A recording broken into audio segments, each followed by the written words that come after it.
Sam opened the door. "You're embarrassing me." A strikingly attractive woman in her 30s, clad in silk pajamas, whispered urgently through the keyhole. "Can you hear me?" "Yes, I can hear you, but I'm leaving now." Sam's voice came low and muffled through the metal door. Even Chloe, already standing in the hallway, caught the unmistakable triumphant tone in her husband's voice. He had locked the door from the outside, and the only way to open it was with a key currently resting in his pocket. "Are you out of your mind?" She struggled to contain her frustration. "Why are you acting like a child?" "And how are you behaving?" came Sam's reply from behind the door. "I'm not asking for anything unreasonable. Just talk to her, get to know each other better." "And you think locking us in will help with that?" "Exactly. I know you. You'll come up with a dozen excuses to avoid sitting down with her. You'll rush off and dominate the entire evening." "Why did you take the SIM cards out of the phones?" Chloe pulled at the handle, but the door remained firmly shut and cut off the internet. "And that, my dear, is to keep you from doing anything reckless." Sam's voice was steady behind the door. "You wouldn't even think to call a friend for a locksmith. You don't want to come home to find the front door smashed down. So your plan is to keep us locked up all day?" "You got it. Sit quietly, no internet, no phones. Just talk. Maybe you'll uncover some common ground." "You're insane, Sam." "On the contrary, it's the most sensible solution given the circumstances. What else can I do when it feels like you two are at each other's throats? And have you considered what might happen if there's an emergency? What if there's a flood? Or worse, a fire? We're on the 4th floor." "Don't overreact, love." A laugh echoed from the landing. "There won't be any fire. Worst case scenario, you can still call 911 from your phone without a SIM card. Firefighters and medics will come." "Sam?" "Chloe, that's enough. I'm leaving. I'll be home tonight, and we'll talk then." "What if? I hope you two haven't driven each other crazy by then." "Sam." Chloe pounded on the door, hearing him hurry down the stairs. A moment later, a soft voice interrupted her thoughts. "What's going on here?" Turning around, Chloe saw a woman in her 50s wearing a long robe. A woman whose features bore a striking resemblance to her husband's. She wore an expression that blended curiosity with a knowing grin. "Interesting dynamic you've got here, Chloe." "Good morning, Olivia." Chloe nervously brushed her hair back, avoiding her mother-in-law's gaze. Memories of her earlier conversation with Sam flooded her mind. "What are we supposed to talk about?" Chloe had protested earlier, feeling offended. "Chloe, are you kidding?" Sam had exclaimed, arms outstretched. "She's my mother. You're my wife, the two closest people in my life. How can you not find something to discuss?" "And what is there to talk about?" Chloe had retorted, her displeasure evident. "You know how our chats go. The last 2 times we got together. Do I need to remind you?" "No need." Sam had interrupted sharply. "And what meetings?" "We've seen each other a handful of times. At the wedding, birthdays, and anniversary. Maybe that's why you don't get along." Sam had waved his hands in a gesture of frustration. "You just need to talk more, without all the relatives around. Find common ground." "Somehow, I doubt it, Sam." Chloe had frowned, her mood darkening. "I think she just doesn't like me. It's been that way since the wedding."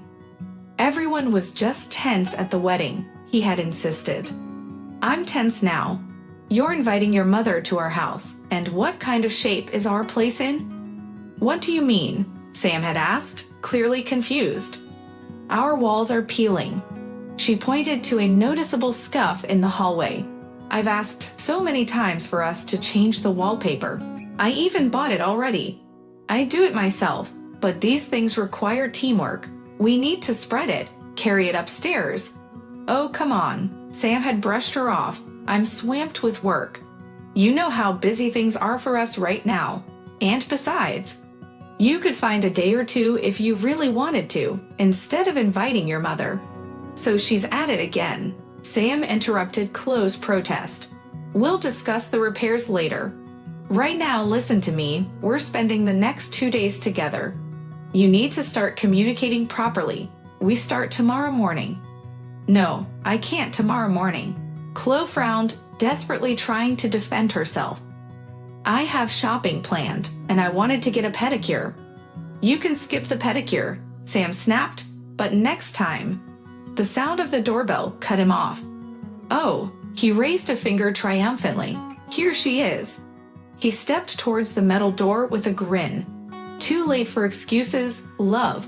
With that, he unlocked and swung the door open wide. "Mom." "Hello, son." Sam's mother entered the hallway. Sam quickly embraced her and took a couple of heavy bags from her hands. "Olivia," Chloe forced a smile. "How was your trip?" "Good," Sam's mother replied, casting a critical glance at her daughter-in-law. "It's just a shame you never came to meet me." As Sam hurried down the stairs, he replayed the earlier argument in his head, regretting his choices. He knew what he had done was a bit drastic, and he figured that his wife wouldn't forgive him easily, but he couldn't think of another way to get them to communicate. Over their 3 years of marriage, he had tried to encourage them to build a better relationship, but every attempt had failed. Olivia treated Chloe with barely disguised condescension, and Chloe, sensing it, defended herself by snapping back at every opportunity.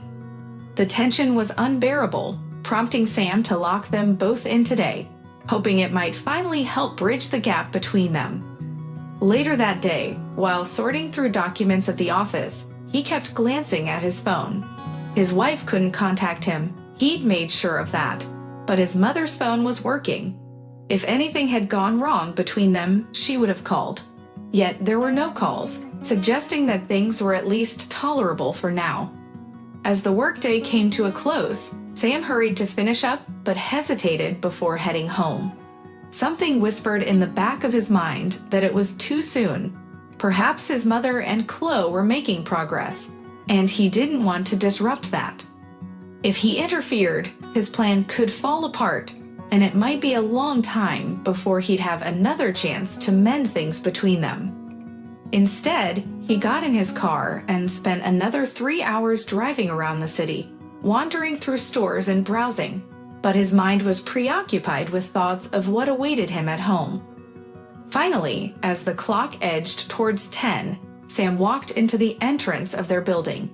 Climbing the stairs, he strained to listen for sounds through the concrete, half fearing he might hear shouts or cries coming from behind his apartment door. Silence loomed ominously outside their door, punctuated only by the occasional sound that resembled laughter. But who could possibly laugh so loudly? Frowning, he at least took solace in the fact that there was no screaming. But there, Sam gestured again towards the hallway. "That's right," Chloe agreed. "This place really needs some repairs. Here's the plan. Tomorrow morning, I'll head to the store and pick up some quick-drying primer, and then your mom and I will get to work priming all the walls. By the time you come home from work in the evening, the primer will be dry, and we can all hang the wallpaper together. It'll only take a couple of hours. That way, when your brother's family arrives the day after tomorrow, the hallway will look absolutely sparkling." "But Sunday is my only day off," Sam protested. "Shouldn't we maybe cancel Anthony?" "Sorry, that's not an option. They've already bought their train tickets." Chloe flicked her hair back and flashed him a sudden smile. "Besides, missing out on Sunday isn't the worst thing that could happen to you." "What?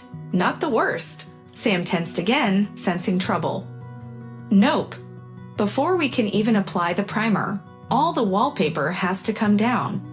Your mom and I have already taken care of most of it, but there are still scraps left, especially the old wallpaper beneath it. If we don't get rid of it all, it will show through the new wallpaper." "Huh?" Sam opened his mouth to protest, but Chloe pressed on. "Your mom and I can't handle that today. We have a manicure appointment." She held up her perfectly manicured hand for emphasis. "So you're going to have to do it. You just need a scraper, some soapy water, and a rag. Wet the wall, wait a few minutes, and then use the scraper to remove all those remnants, right down to the base." "Are you crazy?" Sam was incredulous. It's already 10:30. And that's your fault, Chloe retorted. If you had come home right after work, you would have been able to finish before midnight. But now, sorry, you've got the whole night ahead of you. Sam winced at her words and Chloe nodded, her expression firm. Next time, think carefully before you decide to conduct experiments on your mother and wife, she declared as she turned toward the door, leaving him with a teasing smile. I'll warm up dinner now. Just before leaving the bathroom, she called out, Mom, do you want some more tea? No, Chloe, came Olivia's voice from the kitchen. It's too late for that. I don't want any before bed. Well, then I won't either. Let's just sit and chat for a bit longer. Once the sounds of his wife's footsteps faded away, Sam plopped down on the edge of the bathtub, exhaling in frustration. Damn, I'm in a tough spot. He raked a hand through his hair. What have I gotten myself into? And now what am I supposed to do? His gaze fell onto the bucket in the corner of the bathroom, already set up for him, with a steel scraper and a rag inside, as if they were mocking him. After a moment, he sighed resignedly. Well, it looks like I don't have a choice. Time to get to work, Sam. All this is truly your fault.